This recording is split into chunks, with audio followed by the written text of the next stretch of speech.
movilizan los huesos a través de las articulaciones que constituyen. ¿Esto lo hemos visto o no?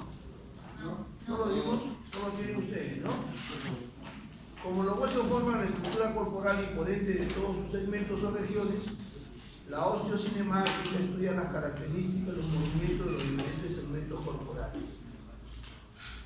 Etimológicamente está conformada por dos términos: osteo, que significa hueso, y cinemática, que es la parte de la mecánica que estudia las características y los movimientos de los cuerpos, describiéndolos.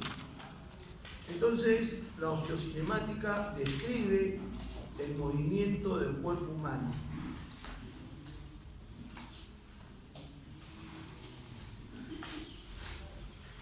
Movilidad articular o movilidad osteoarticular, tenemos factores extrínsecos o externos, que hemos visto que son las fuerzas que actúan sobre nuestro cuerpo, y tenemos también factores intrínsecos o internos, y esto sí creo que lo hemos visto: tipo de articulación, forma de las superficies articulares y la disposición, orientación y tensión de los ligamentos. En cuanto a los factores extrínsecos o externos, se refieren a todas las fuerzas que al aplicarse sobre los huesos hacen que estos se movilicen alrededor de las articulaciones que constituyen.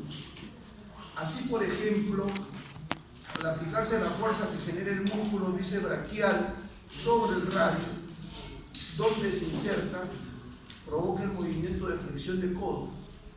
La fuerza muscular constituye la más importante de las fuerzas que posibilita el movimiento corporal. Otras fuerzas son la gravedad, la de otra persona, la de una máquina, etc. Entonces, acá el resumen es que ¿por qué es que se mueve una articulación? ¿Por qué es que se mueve un segmento corporal? ¿O por qué es que se mueve todo nuestro cuerpo? Porque sobre él actúan fuerzas. Y la principal fuerza que actúa sobre nuestro cuerpo es nuestra propia fuerza muscular. ¿Ya? Ahora, no es la única fuerza que actúa sobre nuestro cuerpo. Una fuerza permanente es la gravedad. La gravedad es una fuerza que actúa permanentemente sobre nuestro cuerpo. Y nosotros, como ya hemos explicado, tenemos que luchar permanentemente contra la gravedad. Si ustedes en este momento se incorporan, tienen que vencer a la gravedad. Ahora, la gravedad es la fuerza que se manifiesta como peso. De tal manera que cuando hablamos de gravedad y nos referimos a cualquier cuerpo u objeto sobre la superficie terrestre, nos estamos refiriendo al peso del objeto. ¿De acuerdo? Entonces, ustedes al ponerse de pie tienen que vencer su propio peso. Al caminar tienen que vencer su propio peso. Al correr, etcétera, etcétera. ¿Y quién es el que vence su propio peso? ¿Qué fuerza? Es la fuerza de los músculos estriados. Dentro de los factores intrínsecos, esto ya lo hemos estudiado, vimos lo que son los tipos de articulaciones, anfiartrósicas, diartrósicas, inartrósicas. Vimos cómo eran las articulaciones sinoviales, y también vimos de que no todas las articulaciones tienen la misma forma de superficies articulares. Entonces, hay algunas que son esféricas o artrósicas, otras son troncleares, otras son trocoides, y también vimos cómo es que los ligamentos, de acuerdo a su disposición, orientación y tensión, constituyen un factor intrínseco que va a determinar la movilidad de las articulaciones.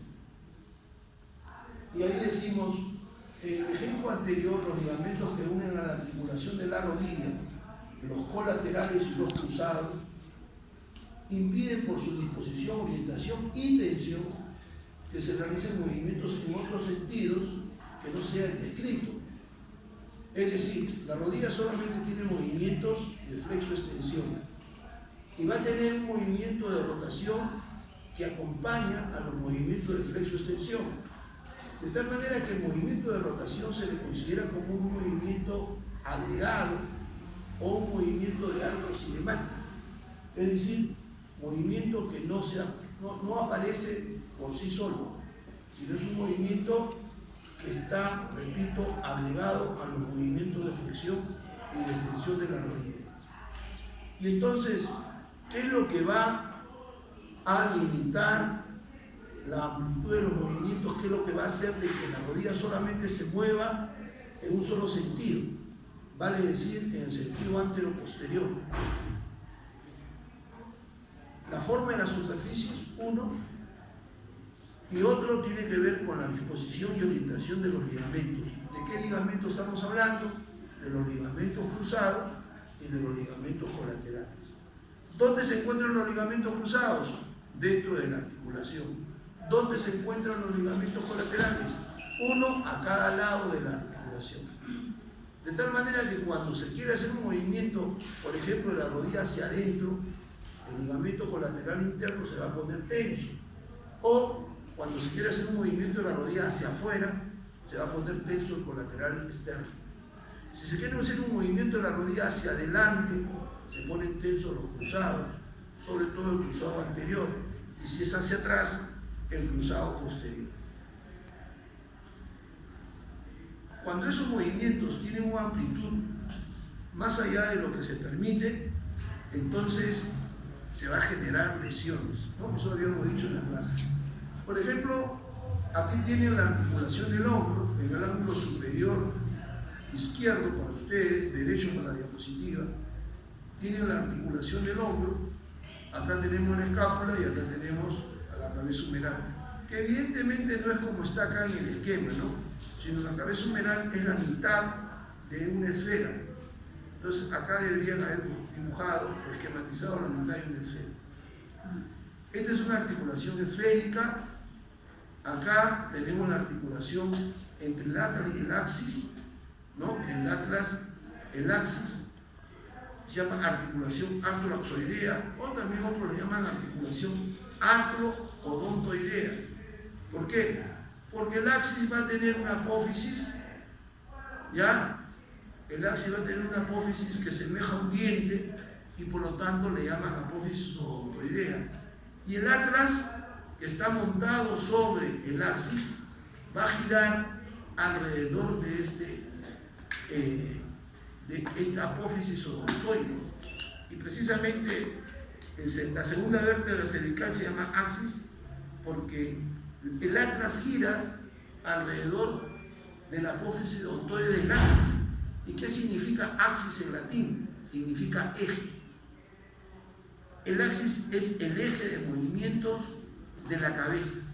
Cada vez que yo muevo la cabeza, sobre todo cuando hago rotación, estoy utilizando la articulación entre el atlas y el axis. Luego acá tenemos a nivel del codo, tenemos una articulación que es troclear. Luego a nivel de la muñeca tenemos una articulación que es condilia, otros le llaman elipsoidal. Luego tenemos a nivel de la rodilla una articulación de tipo troclear, otros le llaman doble condilia. Y por último, aquí observen ustedes, aquí tenemos la articulación de la cadera, que también es una articulación de tipo esférica, ¿ya? Al igual que la articulación del hombro. Sí.